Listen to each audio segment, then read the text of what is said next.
En el momento en que la fotografía se instala en el mundo, que continuamente hay, como va a haber esta semana en Buenos Aires, una muestra de foto en la rural, precisamente nuevas propuestas, y esta viene desde lo más alto, viene desde Inglaterra, viene de los grandes museos, y nos encontramos con alguien que ha planteado a la fotografía como un arte y le da para bien el compartirlo. Una nota importante que nos interesa realmente vivirla juntos. ¿Por qué?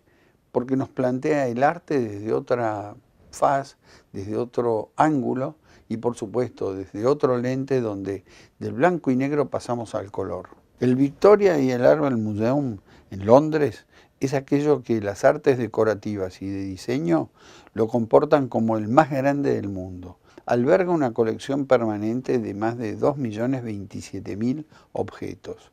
Fundado en el 1850, recibe el nombre de la Reina Victoria y el Príncipe Alberto. Todo esto que estamos respaldando es un monumental documental de una enorme calidad y de un cambio muy importante que tiene que ver con nuevos estilos, nueva forma de comunicar y nueva forma de procesar la fotografía. Y estamos hablando de editores internacionales y nada menos que de la revista Vogue y su historia.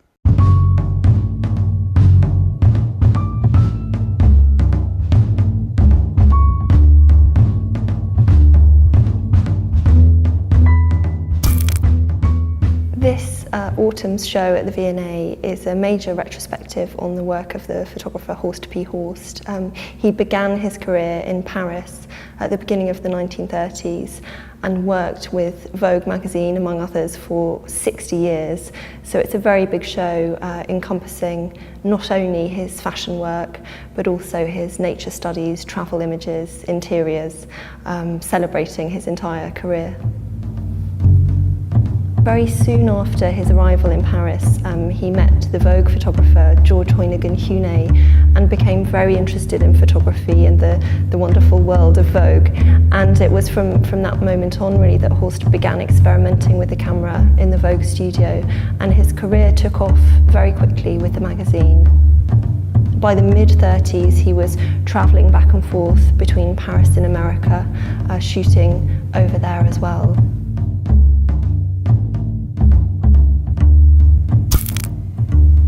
He had the sense of appropriateness, of style.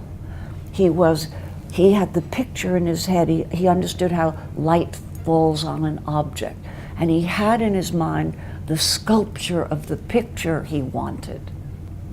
You know, black and white is one language, color is another, and very few photographers did it that early, that successfully.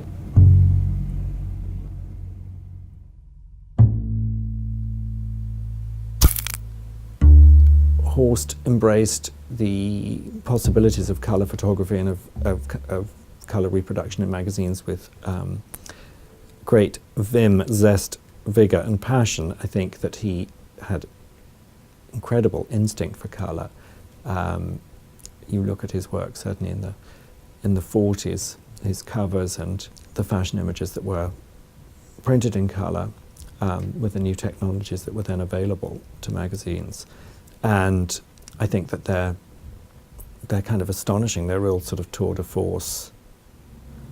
For the exhibition, we've been working very closely with the Condé Nast archives, and it's at the American Archive in New York where most of Horst's colour transparencies are stored. There aren't many colour prints in existence, so we felt that working with the archives would be a fantastic opportunity to bring to life those colour images, to reprint them on a grand scale in their vivid Technicolor glory, if you like.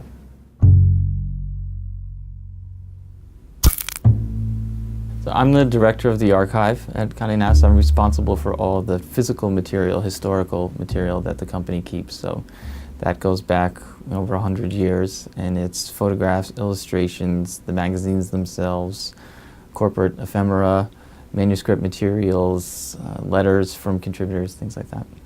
Specifically in regards to Horst, we have over 5,000 of his original photographs that were photographed for the magazine over his 60-year career at Vogue. When Susanna first came to do research a number of years ago to begin the research for this exhibition, we had a sort of long back and forth in talking about what images we wanted to show and what images she wanted to show, and we really focused on the fashion work from the 40s, which was unique and it's special. It's his strongest work in color. And this is 1940? This is April 1946. I want you to see the original chromes to see the condition. Wow, that's a fantastic one. Yeah.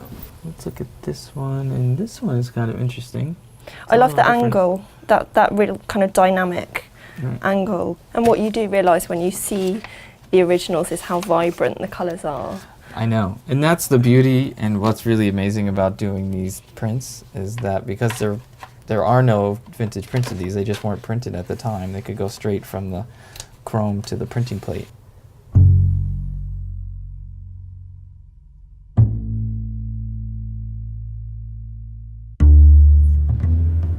I hope visitors will take away from the exhibition a deeper understanding of Horst's incredible 60-year career. The reasons why he had such longevity are important to the story. I think that Horst himself wasn't a great follower of fashion. It's not really an exhibition about fashion, it's about style and elegance. I think that's his lasting legacy, and a sense of classicism comes through very strongly in his work, and that doesn't change. In fact, you know, if you look at a Horst picture from the 1930s and a picture from the 1980s, that classicism and inimitable style is still present.